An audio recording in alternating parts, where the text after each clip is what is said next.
Hey everyone! Today we are making a fun little project. We're going to be doing some Valentine coasters, and you can do these for any holiday, or if you want to get some novelty fabrics with your favorite team, or whatever hobbies you may have, or just your favorite colors. You can do these however you want. I've made the coasters and then I added some fun little embroidery designs, and you'll be able to find these embroidery designs on my website at SoCuteByKatie.com, and I'm going to give you one of them for free. So on this one we have a little heart with a little stipple pattern. This one we did a little heart that says love, and then this one is the triple heart that's two colors. I know it's kind of a little hard to see, but there is that second ring's hot pink. So I just wanted to show you, and then we can take these and tie a little ribbon around them, make it a little coaster set, and give it as a gift. You could sell these at craft fairs. You can do all kinds of things, but it's super fun, very cute. It's great, you know, like a mug rug. People, you know, if you have a hot coffee cup, or even if your drink is sweating, you know, you don't want to get it on the table. So you can do these for all kinds of things. So I'm going to go through the process of how you actually make it, and then I will show you. We're going to do another little stipple design because it just takes 1 minute to stitch out. So I love being able to do it very quickly. And so we'll go ahead and get started. So the first thing you need is a 5-inch. I used a 5-inch square. If you want them a little bit bigger, you could probably go 6 or 7. But I definitely would not go smaller. After I turn these, this turns out to be about 4.5. So if you get any smaller, that might be a hair too small. You might be able to do, because if you, 3.5 might be too small if you cut a 4-inch square. So I would suggest starting with a 5 by 5 square. So you are going to need a piece of batting, just one piece of batting, and then just your novelty fabrics, and you're going to need 2 squares of your fabric. So the first thing you're going to do, and I'm going to go ahead and angle down the camera a little bit so you can see my table and the machine a little better. So what you are going to do is you're going to take your fabric and lay it on top of your batting. And since this is directional, I want to make sure that my hearts are going the same way. And then I'm going to put right sides together on top of that. So what we're going to do is we're going to leave an opening. We're going to stitch all the way around this and leave an opening for turning. I am not big on pinning, but if you need to pin, oops, got a little bobbin stuck here. One thing I do like to do is just kind of put a little pin to mark your start and stopping point.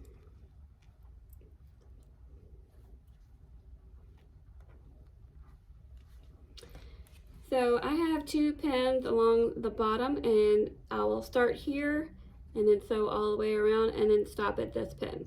And you want to do a little back stitch as you start and you stop. So let's go ahead and sew these, and I'm using just a 1/4 inch seam allowance.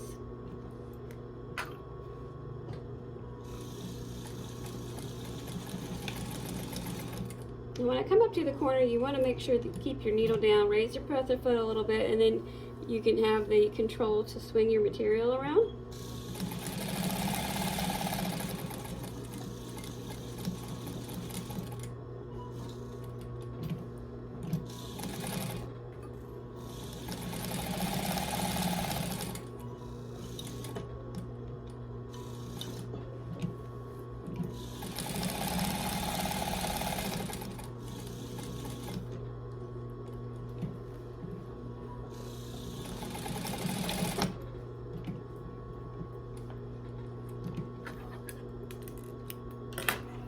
So I have sewn through all the layers. See the stitching on the back. And what you're going to do is you want to, I don't like trim your threads. Get out of here. Is I'm going to trim across my corners, because that removes bulk. Anytime you're doing a project that you know you're having to turn inside out a pillow or something, you want to clip your corners to remove the bulk. Okay, so now we have this opening, and we're going to turn this right side out.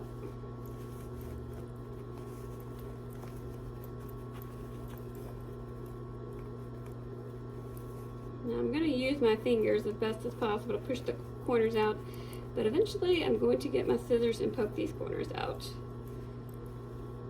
Or you can use a point turner. So if you're using your scissors, boy, see, it's a bad habit. I do it all the time. I'm sorry. Gently, I gently use that to push that out. You just have to be careful that you don't push too hard and poke a hole in your fabric. But I'm kind of pulling down on the fabric, against the scissors, just to push those corners out and get a good corner going. A little thread. Okay. Now, if you want to, you can take this over to the ironing board. You want to just fold under this edge.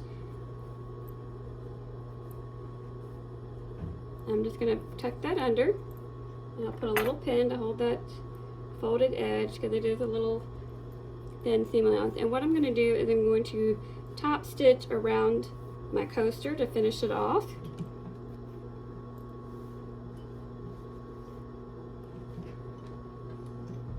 And to close up that opening. And I'm just sewing right on the edge.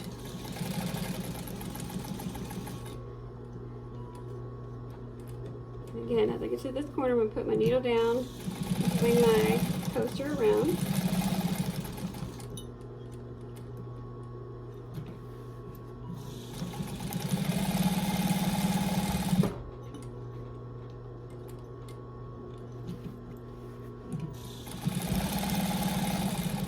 And you're just going around all four corners.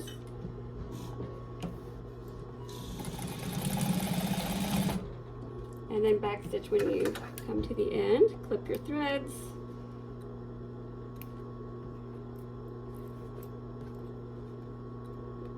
Just trying to trim that thread. And there you have your coaster. So now you have, it's quilted, you've got a little bit of puffiness to it, so you can leave it as is and just leave it plain. You can do some light quilting on your regular home sewing machine.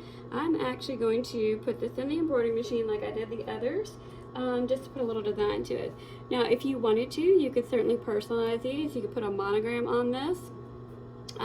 It's really up to you. Now, I'm doing this after the fact. You can certainly take your material and embroider it beforehand, but I would hoop the batting with the top layer so that you get that quilted look to it if that's what you want. And then you can put the back on it, and then you won't see that stitching on the other side. So for example, this is the back side of this coaster. So if you don't want to see this, you could certainly embroider your piece with the batting. You would lay the batting down and then your material, do your embroidery, and then put the coaster together like we just did, and then all of this would be hidden on the inside. So it's totally your preference. There's no right or wrong. And how I did this is I actually just laid this in my 4x4 hoop. So this is my 4x4 embroidery hoop. I went ahead and folded my coaster in half. Let me get my ruler over here. So I'm going to fold it in half.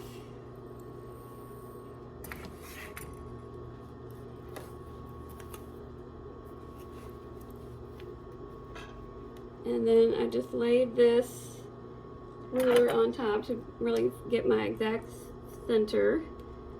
So it's 4.5, so I'm putting it at 2 1/4, and I just put a little pin mark right here. So that shows me where my center is. And then this actually lays in my 4x4 perfectly. Now I did the other ones without using any spray adhesive because it's a little bit thicker. I mean, it fits in there perfectly. I chose not to use any spray adhesive because I didn't want the fabric to be sticky. So I just kind of like gently held onto it as it got started so it didn't really shift. But I don't think you're really going to have any problems.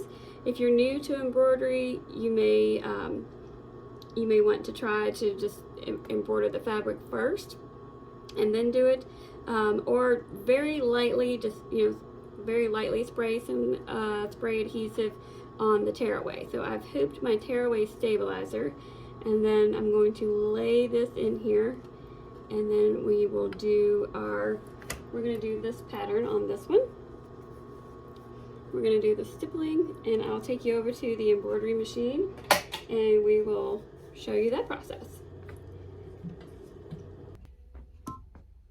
Okay, so again, I'm just going to lay this in here.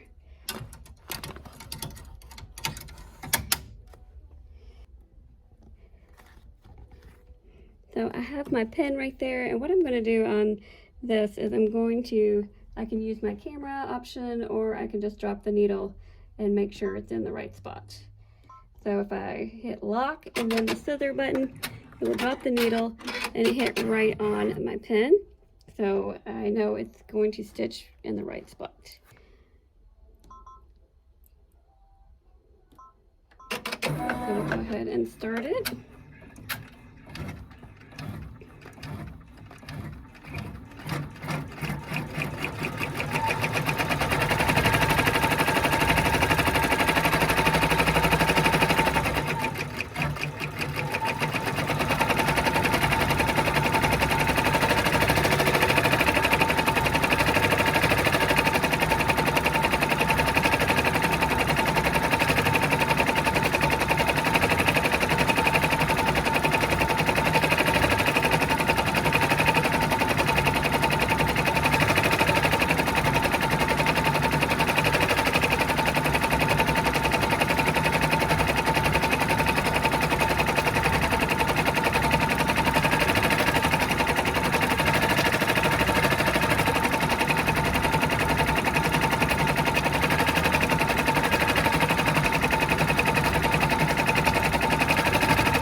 Okay, we're finished with the embroidery process. So it is all stitched in there.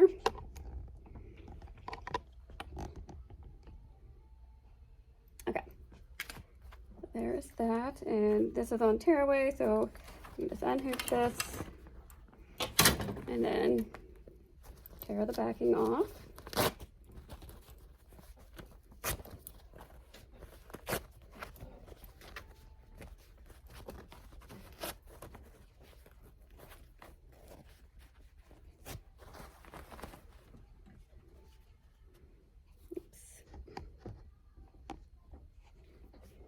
So now what we can do is we have our stack. We'll add this to our stack here.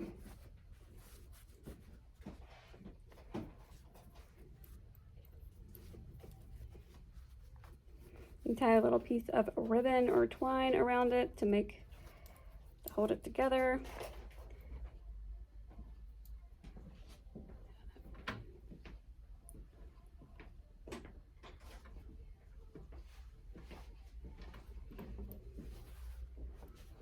And voila, we have a cute little stack of coasters. I need to straighten that up, make it look a little more professional. So that is how you make coasters.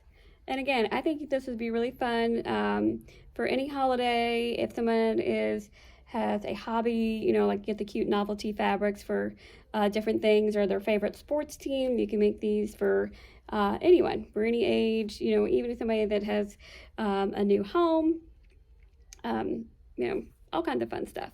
So I hope you've enjoyed this tutorial. If you have any questions, please be sure to leave a comment. I am going to put these designs on the website, SewCuteByKatie.com, and it will be under the Learn to Sew section. So we have a few freebies on there, and we'll put this one on here for free, and the other ones will be pretty inexpensive. So be sure to look for them. Be sure to share this video and tell all your sewing and embroidery friends that we have the designs on our website. So thanks for joining me, and I will chat with you all soon. Bye.